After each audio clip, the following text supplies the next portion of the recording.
song just does something to me. I don't know what it is. You know what I'm saying? You heard the legend, Drake, Spin About You. So look, we about to get into some reality. I know how much y'all love reality. And y'all know what goes good with some reality. Cakeys. Duh. Head on over to ordercakeys.com. Order, CAAKIES.com.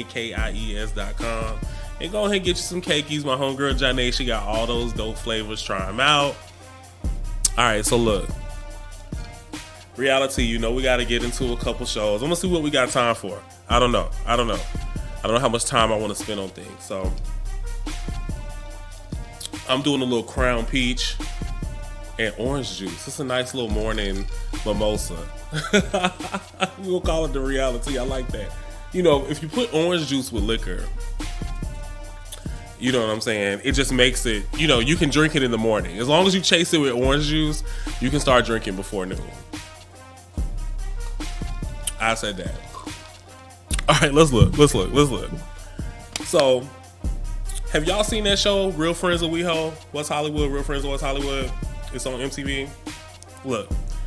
All right, Real Friends of West Hollywood. It's a new show on MTV. It's following these six gay people.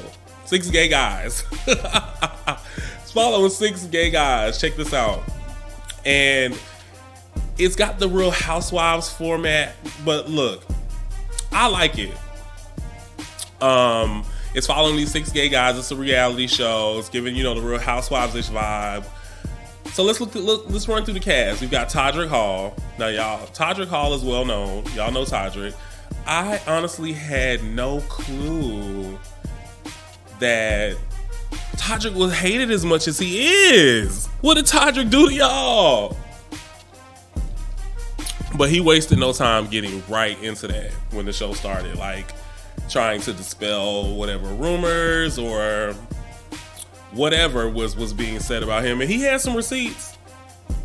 You know, typical reality TV shit. Also on the show, we got Brad Goreski. Y'all know Brad. Everybody loves Brad. He used to work with Rachel Zoe. Apparently, he stole some of her clients and whatnot. And I didn't know we were still mad at Brad for that. Are y'all still mad at Brad about stealing Rachel Zoe clients? Because that was like 15 years ago. Nobody cares about that. Y'all care about that? Anyway, we've also got Dorian, the legendary Dorian from College Hill, Atlanta, back in the day. He's also CEO of Butter Skincare, and he's friends with Khloe Kardashian, Cassie, the twins, Malika and them, Lauren London. He's my ex-fiance. Y'all know I had a little crush on Dorian. All y'all had a crush on Dorian. So it's good to see him on the show. Because with it being in West Hollywood, they could have easily gave us an all white and one Latin. You know how California. Let me stop. Let me not even go there. Because in addition to that, we also got Curtis Hamilton on the show. Now, a lot of people are saying that he's using this to come out of the closet. Now, if you're not familiar with who Curtis Hamilton is, he's an actor. He's been on Insecure. He also played Dr. Dre. Or did he play Ice Cube? He played one of them niggas in one of them movies about Public Enemy. So he's played primarily straight roles, because even most recently when I decided that I was, you know, gonna propose to him was when he showed up on Kings of Napa. Yes. So I have my ex-fiance Dorian on the show, and I also have my upcoming fiance Curtis Hamilton, who decided to come out the closet. He was on Kings of Napa on OWN. Check out Kings of Napa, because they did not get renewed. I figured they weren't gonna get renewed. But he played like the boyfriend of, what was her name? Fallon? The main character on Kings of Napa. Anyway, Curtis Hamilton, he's on the show. Hey, Curtis. Hashtag boys like me. You know what I'm saying? Curtis Hamilton is on the show. And I think what they're going to use, as opposed to it being a coming out story for him, I think they're going to focus more so, or this is what I hope they do. I mean, it's only one episode in. What I hope that they do is that they focus more so on how he's going to navigate the acting world playing straight characters as a gay man, because that's a real thing. You guys know that. You guys know that. We have an issue with straight characters playing gay characters. So I'm interested to see how he navigates that. Hey Curtis, hit me up if you want to talk about the show. We got some things to talk about. In the meantime, I'll still be up under them comments. And there's two other white guys on the show. Now, I'm not really familiar with them, but they're two couples. Now, that's weird. Anyway, there's two couples. One of them is already married. There's a guy who's like an entertainment personality as far as with media. I think he has a podcast. He's married to the guy that was in Mean Girls. Now, I love Mean Girls. I don't really know what character he was in Mean Girls, but they also didn't show him enough for me to really... So I don't know who he played. Anyway, they're married, which I think is good to see. And then also there's a newly engaged couple on the show as well. And one of them is a social media influencer. Ooh.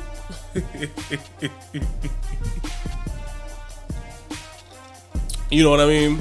No, I'm not doing that. I'm not about to do that. Look, one of them's a social media influencer, and Dorian threw a little shade at that. Look, it's only one episode in, and I enjoyed it. I'm sorry, I enjoyed it. I think it's time that we had a show of this nature that follows the format of what reality TV is giving at this point. 6 random people who are allegedly friends and have businesses and are entrepreneurs and are rich, whether it's faux rich or not. I think it's time we saw this with a group of gay guys that actually looks good and is done well. And I think that MTV is the perfect home for this show. When the trailer dropped, I just saw a lot of people hating on it. You know what I'm saying? A lot of people criticizing it. And I expected that. Because, the gays, we be hating. We like to hate on shit. Like, we like to hate on shit. People like to just hate on shit for no reason. But when I saw the cast, I was like, all right, everybody got a name. Everybody got somewhat of a name. And then after I saw I'm gonna wait till episode 1, right? And I'm gonna see how it's done. How it looked. MTV did not disappoint me. We had the budget. We had the camera angles. We had proper storylines. They didn't drag shit on. It was very well done. The confessionals were there. The guys looked good. All of them. Everybody looked good. This is something I'm interested in. But y'all was still hating. Look.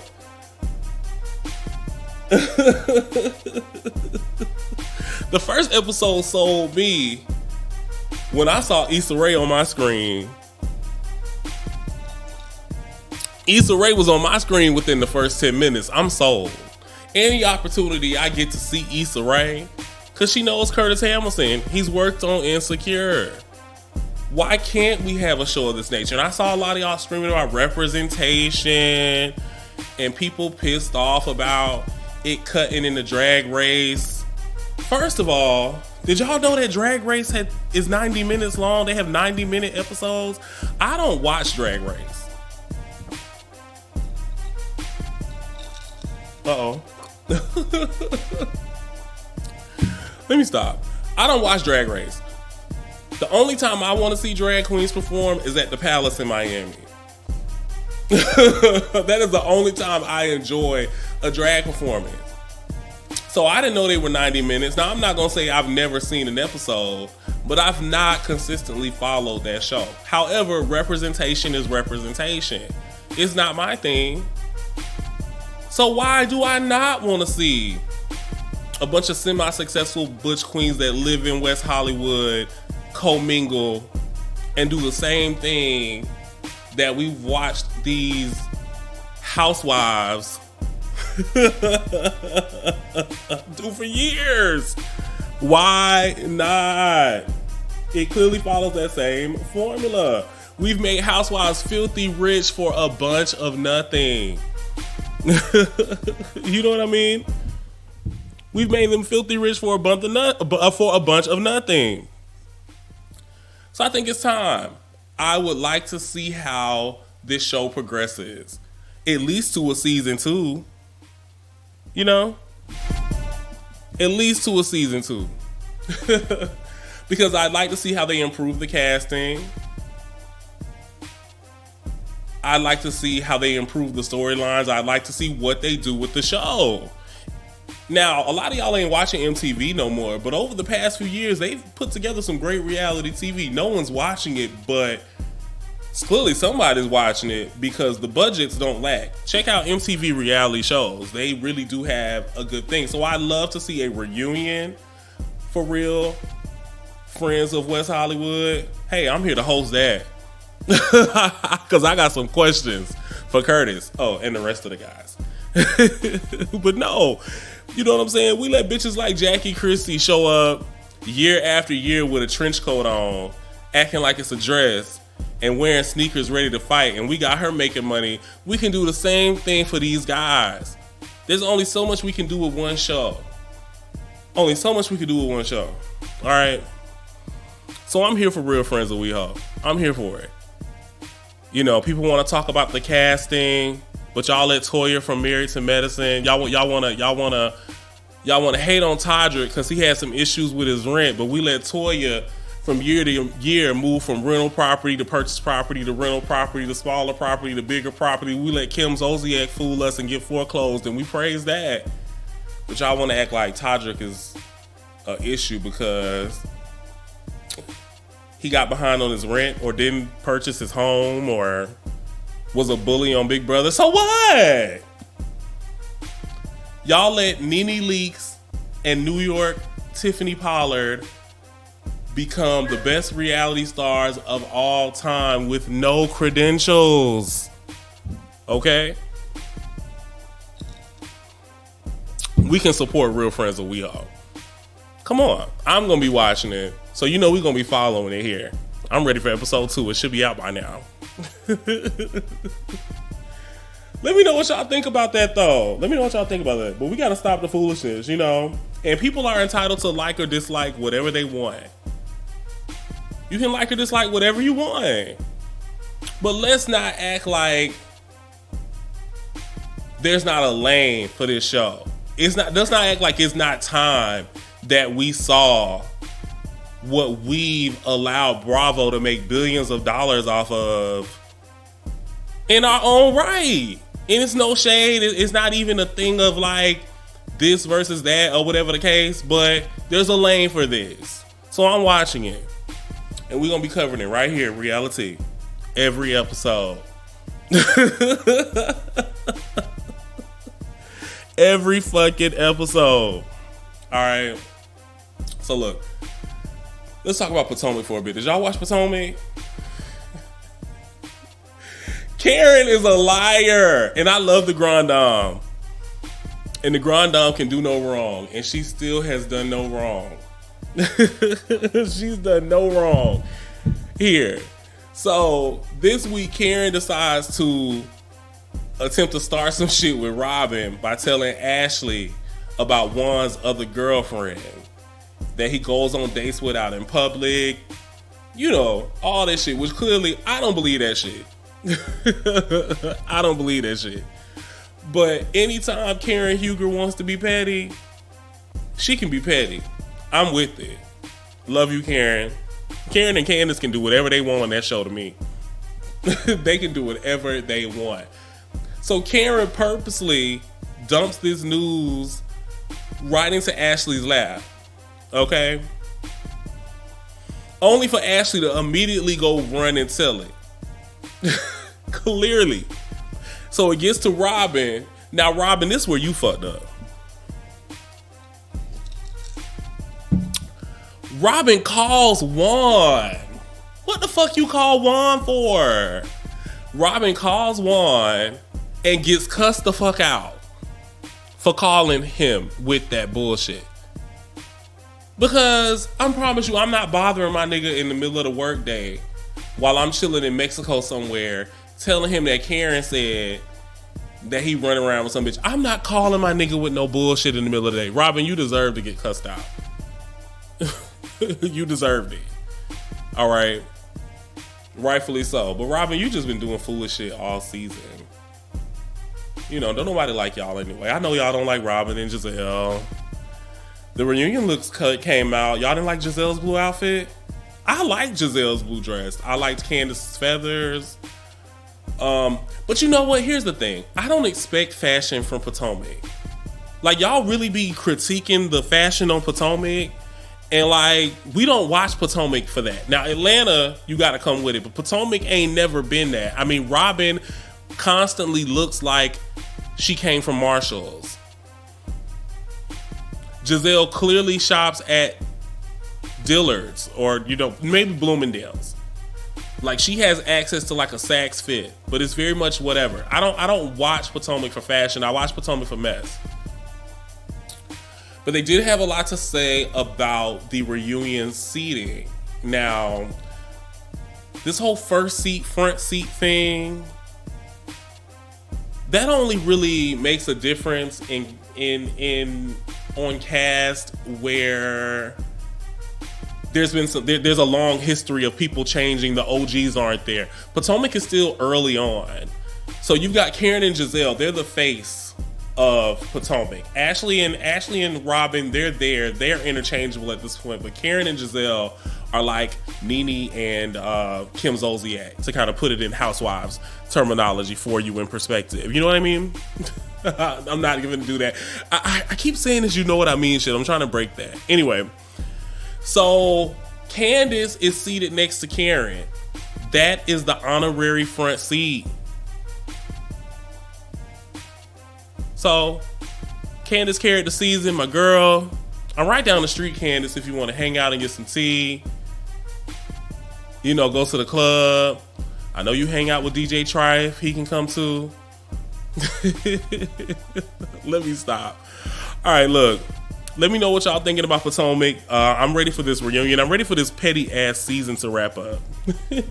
All right, that's all we got for reality. Let's go ahead and get into some more music. All right, and I'll be right back. We're gonna keep it PC.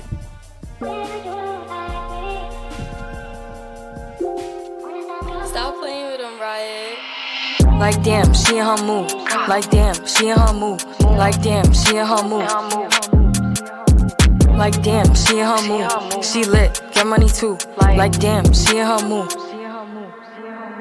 In the mirror, I'm doing my dance. Ain't packing out nobody's pants. He a rapper, but don't got a chance. Stuck in my waist, so I'm loving my bands. Like 1 million views in a day. There's so many ways to get paid. I tried dipping, he begged me to stay. Babe, I'm not staying, I just wanna play. In the party, he just wanna rum. Big boobs in the butt, stay plump. She a baddie, she knows she a 10. She a baddie with her back.